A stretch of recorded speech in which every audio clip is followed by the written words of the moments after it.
నమస్తే. తెలంగాణ ఎన్నికల ఫలితాల తర్వాత బీఆర్ఎస్ అధినేత కల్వకుంట్ల చంద్రశేఖరరావు ఆయన ఫామ్ హౌస్‌కి పరిమితమయ్యారు. అక్కడ జరిగినటువంటి కొన్ని అనివార్య కారణాల వల్ల అంటే అనుకోని పరిస్థితుల్లో ఆయన గాయపడ్డారు.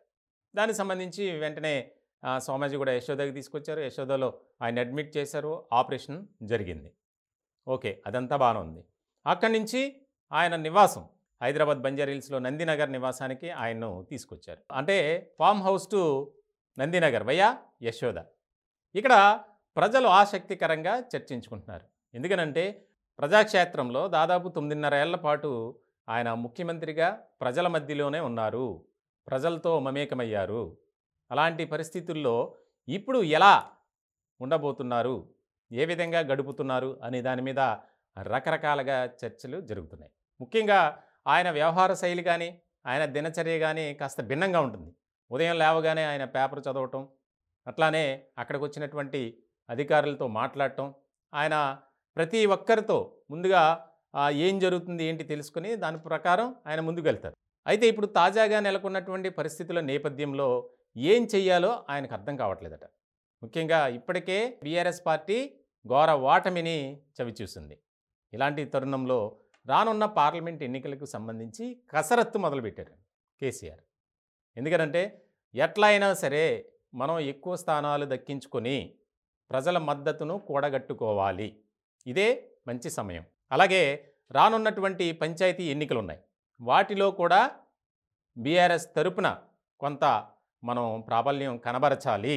ముఖ్యంగా ఇటువంటి అంశాల మీద ఆయన ఫోకస్ పెట్టారు. నందినగర్ నుంచే రాజకీయాలని చక్రం తిప్పుతున్నట్లు మనకి కనిపిస్తుంది. ఎందుకనంటే ఇప్పటికే బీఆర్ఎస్లో ఒక అనిశ్చితి, అయోమయం, గందరగోళం ఏర్పడింది.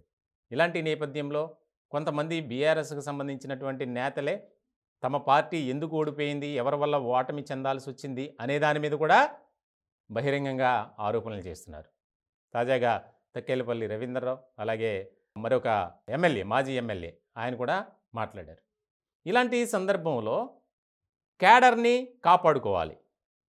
ఇలా ఎవరైతే మాట్లాడుతున్నారో వారిని సముదాయించాలి, పిలిపించి ఎందుకు అసలు ఏం జరిగింది అనేది. ఎందుకనంటే ఒక పార్టీ అధినేతగా అసలు ఏం జరుగుతుంది, ఏం జరిగింది అనే దాని మీద ఫోకస్ పెట్టాలి. ఇలాంటి ఫోకస్ పెట్టినటువంటి నేపథ్యంలో అనేక విషయాలు ఆయన నోటీస్కి వస్తాయి. ఇప్పటికే కొంత సమాచారాన్ని సేకరించారట. అసలు ఎందుకు మనం ఇంత ఓడిపోవడానికి కారణం ఏంటి? మాజీ మంత్రులు ఓడిపోయారు, హేమీలు ఓడిపోయారు, వస్తుందనుకున్న మెజార్టీ రాలేదు. ఏం చేయాలి? పార్లమెంట్ ఎన్నికల మీద ఫోకస్ పెట్టాలి. దీనికి సంబంధించి ఆ బాధ్యతలు ఎవరికి ఇవ్వాలి, ఎవరి పైన పెట్టాలి? ఇప్పటికే కేటీఆర్పై రకరకాల ఆరోపణలు, ఆయన్ని ఇష్టపడట్లేదు క్యాడర్ అనేది ఒకటి వినిపిస్తుంది. అలాగే హరీష్ రావుకి ఇస్తే ఫ్యామిలీలో ప్రాబ్లమ్స్, అంతా రకరకాల ప్రశ్నలు ఆయన మదిలో కదులుతున్నాయట.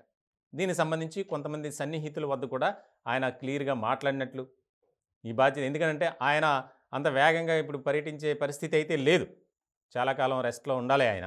కాబట్టి ప్రజల వద్దకు వెళ్ళడానికి అవ్వదు. మరి ఆ బాధ్యతను ఎవరు తీసుకుంటారు, ఎవరికి ఇవ్వాలి?